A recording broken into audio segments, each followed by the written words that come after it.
Good afternoon, everybody. Today we are going to start our unit second. In the unit second, there is the first poem 2.1. The name of our poem is Comparison. Comparison is written by unknown poet. बघा मग आपल्याला second unit सुरू करायचं आहे.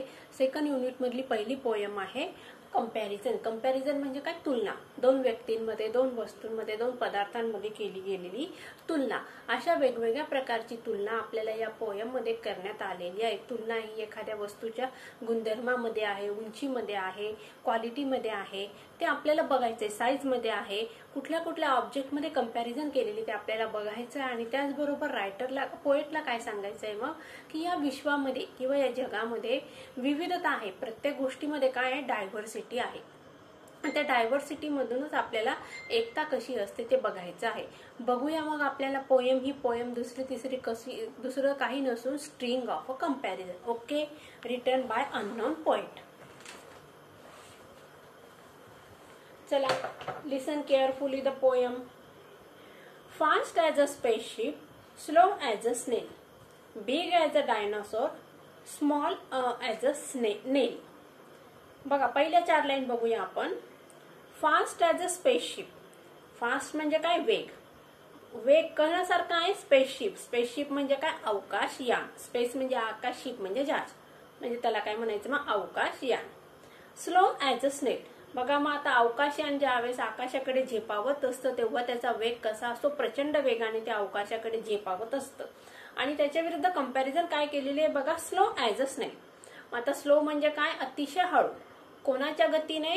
गोगलगाईच्या गतीने. आपण काय म्हणतो? काय सावकाश चाललाय गोगलगाई सारखा, असं आपल्याकडे बोललं जात असतं. मग या ठिकाणी रायटरने, कवीने काय केलेले? कंपॅरिझन केलेले आहे. कोणामध्ये केलेली आहे? स्पेसशिप मध्ये आणि स्नेल मध्ये. आता स्पेसशिप कसा आहे? वेग कसा आहे त्याचा? फास्ट आहे. आणि स्नेलचा वेग कसा आहे? स्लो आहे. आले लक्षात? मग पहिल्या 2 लाईनचा अर्थ, फास्ट ॲज अ स्पेसशिप, अतिशय वेगवान आहे कोणासारखा? स्पेसशिप सारखा.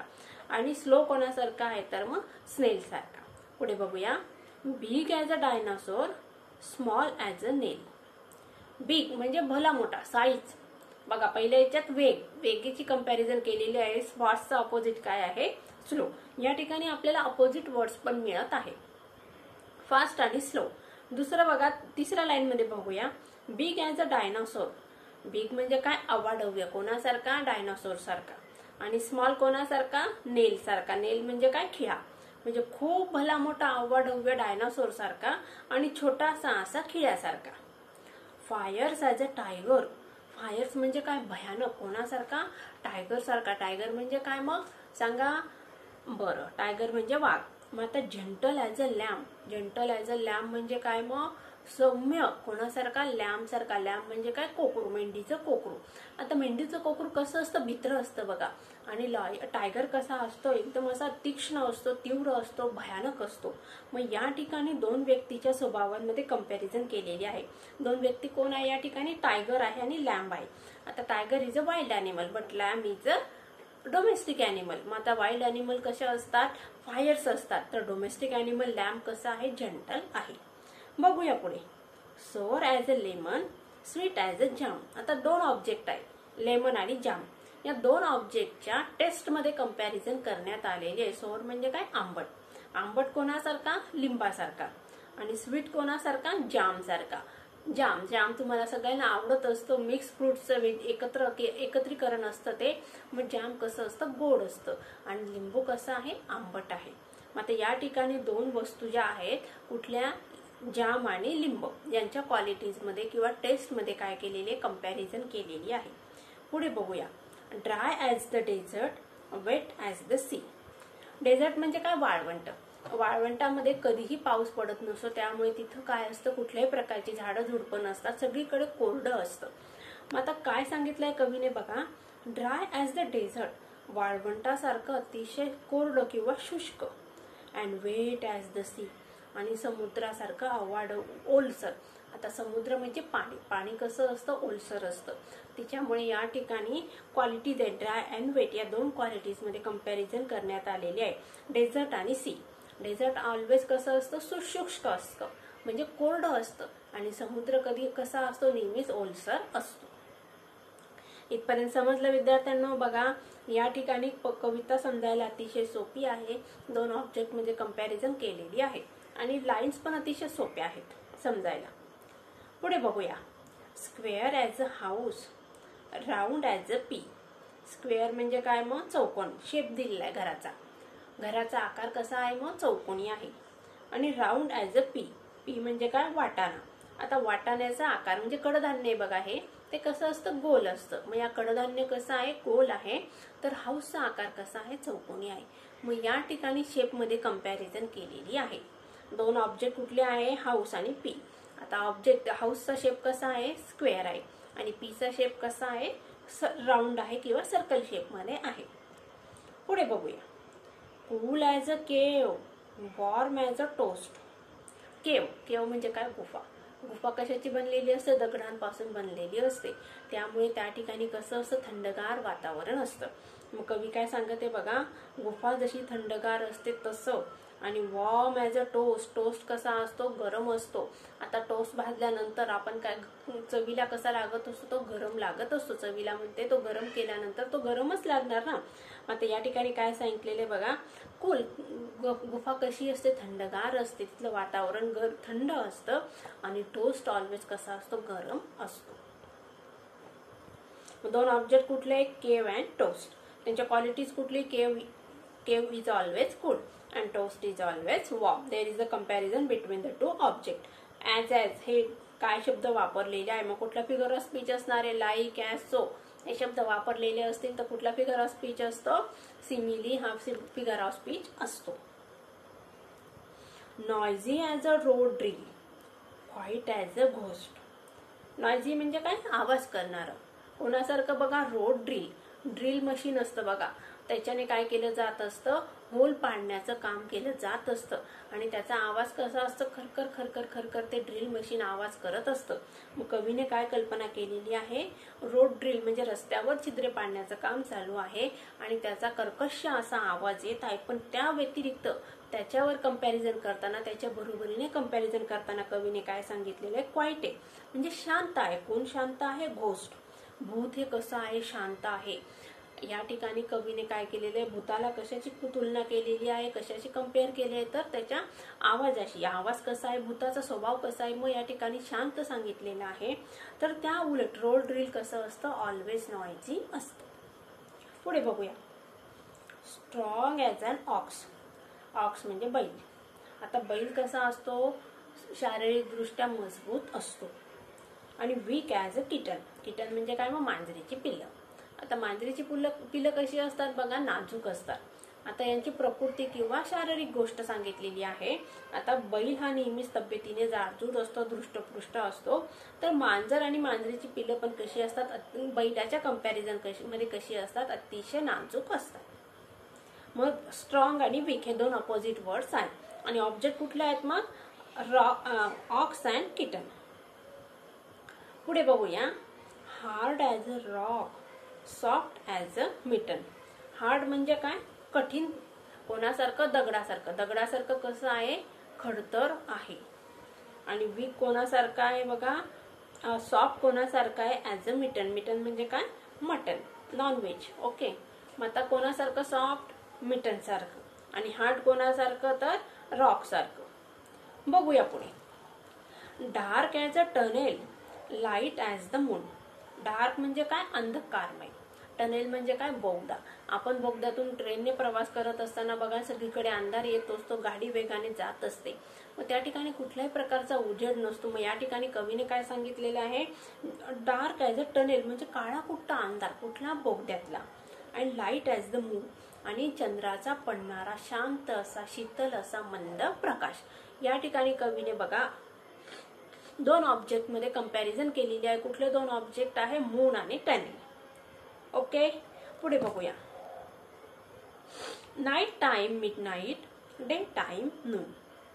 नाईट टाइम म्हणजे रात्रीची वेळ, मिडनाईट मध्यरात्रीची वेळ कशी आहे बघा नाईट टाइम आहे म्हणजे मध्यरात्रीला अंधार पसरलेला आहे, अंधकार झालेला आहे. आणि डे टाइम नून आणि दिवसाची वेळ कधी असते आफ्टरनून म्हणजे दुपारी दिवसाची वेळ असते. आणि रात्र कधी होत असते मध्यरात्री रात्र होत असते.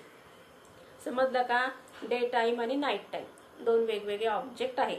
आता मिडनाईट कधी असतं? रात्री असतं. आणि आफ्टरनून कधी असते? दुपारी असते. Tall as a giant, short as an elf. Tall म्हणजे उंच, कोणासारखा उंच? भव्य कोणासारखा? जायंट सारखा. जायंट म्हणजे कोण? राक्षस. आणि शॉर्ट कोणासारखा? एल्फ सारखा. शॉर्ट म्हणजे छोटा, बुटका. कोणासारखा? एल्फ म्हणजे काय? परी. म्हणजे छोट्याशा परीसारखा. स्मॉल फेरी, फेरी सारखा छोटासा, आणि राक्षसासारखा भला मोठा. Tall and short, two opposite words.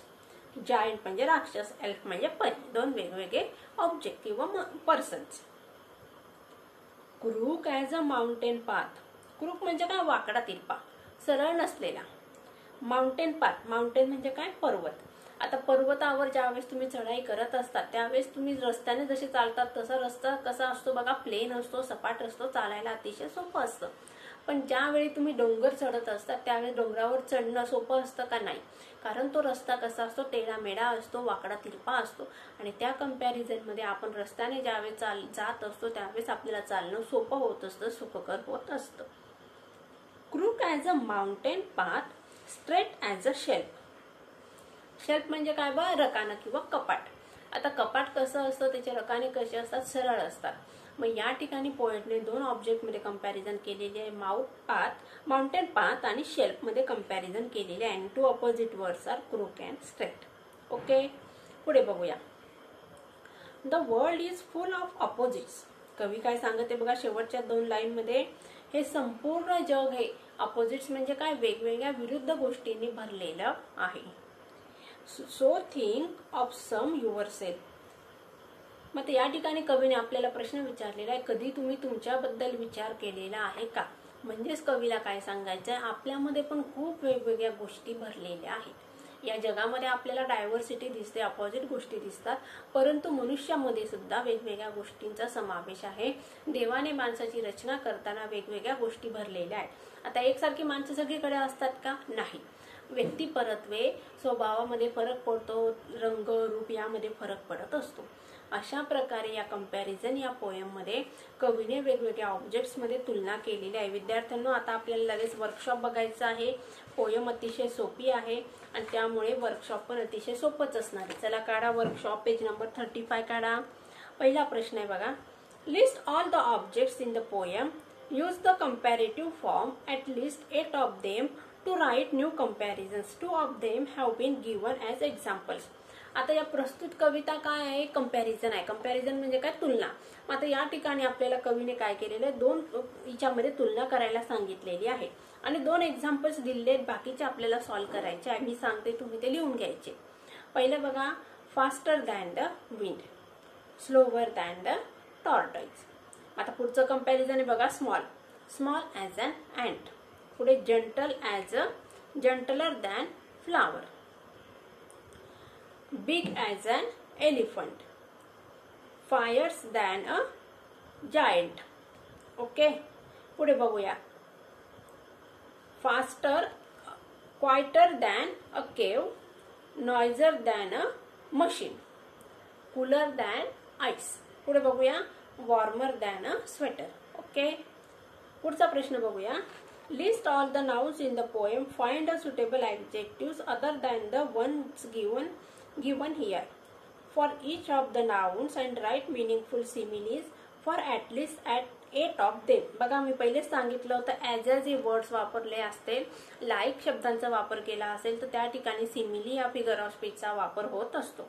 आता या ठिकाणी काय सांगितलं बघा, ॲज येलो ॲज लेमन. मग या ठिकाणी as big as a spaceship, as slow as a snake. अशा प्रकारे तुम्हाला हे पोएम्स मधनं वाक्य किंवा कंपॅरिझनचे सेंटेन्सेस लिहून काढायचे आहेत. पुढे बघूया. आता चौथा प्रश्न आहे बघा, रायमिंग लाईन्स तुम्हाला शोधून काढायचे आहेत. ते तुम्हाला पोएम मधनं सापडणार आहेत. रायमिंग वर्ड्स पण सापडणार आहेत बघा. मी 1-2 सांगते तुम्हाला. स्नेल, नेल. ओके, नंतर CP. आले लक्षात? बाकीचे रायमिंग किटन, मिटन, मून, नून, पाथ, सेल्फ. बघा, शेल्फ, युअर सेल्फ. अशा प्रकारे रायमिंग वर्ड्स आहेत. तुम्ही अजून ही पोएम मधनं शोधून तुमच्या वहीमध्ये नोट डाऊन करायची आहेत. पुढचा प्रश्न आहे बघा, 5वा. collection of idioms with comparisons. Use the following categories. Idioms with colors. As black as hair, as black as coal, as white as cotton, as white as ice, as red as blood, as red as apple, as blue as sky, okay, as green as leaves or tree, as pink as rose, as white as tasty as gulab jamun. Okay, अशा प्रकारे तुम्ही बाकीच्या comparisons लिहायच्या आहेत. मी सांगितलेल्या तुम्ही पुस्तकामध्ये note down केल्याच असतील. Idioms with animals. आता प्राण्यांना धरून ज्या काही इडियम्स तयार केलेल्या आहेत, इडियम्स अँड प्रोवर्ब्स आपल्याला बघायचं आहे. आता या ठिकाणी फक्त इडियम्स कशा तयार केल्या ते आपल्याला बघायचे. आता as cunning as fox, as brave as lion, as hairy as gorilla. Okay. Idioms with objects. Objects म्हणजे वस्तू. As black as coal, as soft as butter, as light as cotton. अशा प्रकारे विद्यार्थ्यांना आपण काय केलेलं आहे, आपली जी पोयम आहे कंपॅरिझन, ही पोयम आज संपवलेली आहे. या ठिकाणी मी तुमचं वर्कशॉप पण कंप्लीट करून घेतलेलं आहे. विद्यार्थ्यांनो या पोयम मध्ये काहीच नसून फक्त कंपॅरिझन आहे. कंपॅरिझन म्हणजे काय, तुलना. दोन ऑब्जेक्ट्स मध्ये तुलना करण्यात आलेली आहे आणि ही तुलना अतिशय मनोरंजक पद्धतीने कवीने केलेली आहे. या ठिकाणी सिमिली ऑफ फिगर ऑफ स्पीचचा वापर करण्यात आलेला आहे. रायमिंग वर्ड्स पण आपल्याला सापडत आहेत. त्याचबरोबर या ठिकाणी कंपॅरिझन करण्यात आलेली आहे. सिमिली ऑफ फिगर ऑफ स्पीचचा वापर आहे आणि अपोजिट्स वर्ड्स आपल्याला मिळतात. आणि सगळ्यात शेवटी कवीला काय सांगायचे की या संपूर्ण जगामध्ये असे विरुद्धार्थी शब्द किंवा विरुद्ध अर्थाचे ऑब्जेक्ट्स आपल्याला सापडणार आहेत. या संपूर्ण विश्वामध्ये काय आहे, डायव्हर्सिटी आहे. मग कवीने आपल्याला प्रश्न विचारलाय तुमच्याबद्दल काय, म्हणजे तुमच्यामध्ये पण अशी डायव्हर्सिटी आहे का. आता हा प्रश्न कवीने आपल्याला विचारलेला आहे आणि याचं उत्तर किंवा विचार करायला आपल्याकडे पुरेसा वेळ आहे. पुढच्या लेक्चरला भेटण्यापूर्वी तुम्ही या प्रश्नावर विचार करून ठेवा आणि मग आपण डिस्कस करूया. So take care and good bye.